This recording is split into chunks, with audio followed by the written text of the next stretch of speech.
Кеңседе бір қызды бәрі мазақ ететін. Директор болса күнде қорлайтын. Қыз үндемей жүре берді. Бірақ бір күні жиналыста сол қыз сөйлегенде бүкіл кеңсе үнсіз қалды. Әңгіме басталмас бұрын арнаға жазылып, лайк басуды ұмытпаңыз. Айсұлу бұл компанияға бір апта бұрын ғана жұмысқа тұрған. Жаңа жұмыс, жаңа адамдар. Ал мінезі ең ауыр адам ол директор. Директордың аты Ермек.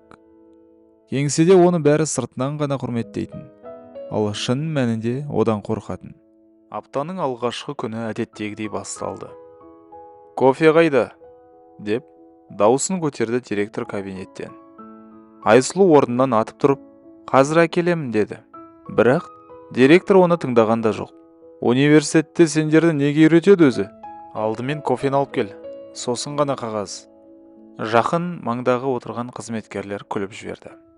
Директор болса жаңа келген тыныш хатшыны сөгіп алғанына риза болып, кеңсе ішінде әрлі-берлі жүр. Басқа қызметкерлерге де әзілдеп айқайлап қояды. Айсұлу құжаттарды алып директордың кабинетіне апарды да ас үйге кофе дайындауға кірісті.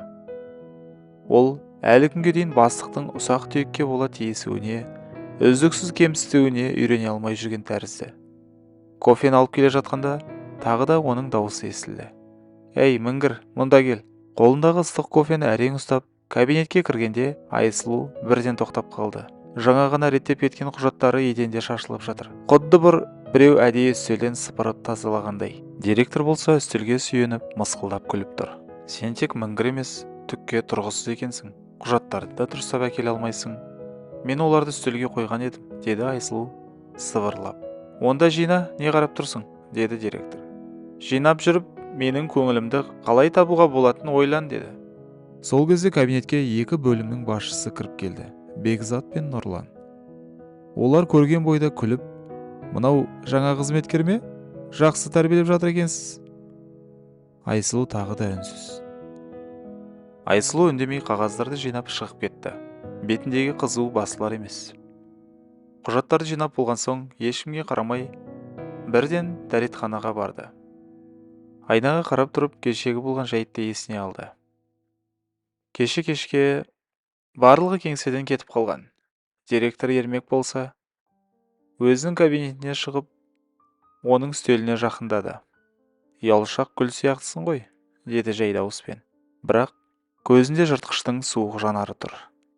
«Күн ауыр болды, бастыққа демалу керек», деп жақындай түсті. «Сенің мансабың менің қолымда. Екі жол бар. Бірі бәрі сияқты тырысып жұмыс істеу, екіншісі қысқа жол». Айсұлу орнынан атып тұрды. «Мен бірінші жол таңдаймын». Директордың жүзі суық. «Өзің білесің». Сол күннен кейін Айсұлу бұрынғыдан да мұқият жұмыс істей бастады. Есептерді қарап, бір қызық нәрсені байқады.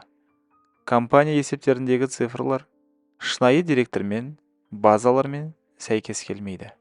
Бірте-бірте ол бәрін түсіне бастады. Бөлім басшылары жалған есеп беріп жүрген. Қызметкерлер оған көз жұма қарайды. Бір күні компания иесі Қайсар аға жиналысқа келді. Ермек Қайратұлы әдеттегідей үлкен презентация дайындап, компанияның үлкен жетістіктерін көрсетпек болды. Бірақ экранда мүлде басқа сандар шықты. Шынайы сандар. Компанияның табысы төмендеп жатқанын көрсететін нақты графиктер. Залда үнсіздік орнады.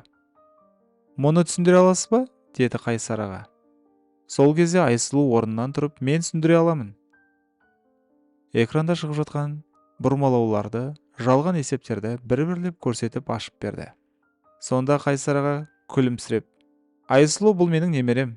Мен оған компанияны тексеруді тапсырған едім», деді. Залда отырғандар есеңгіреп қалды. Айсұлу сабырлы түрде, «Ермек Қайратұлы қызметінен босатылады. Бекжан мен Нұрлан да жұмыстан шығарылады», деді.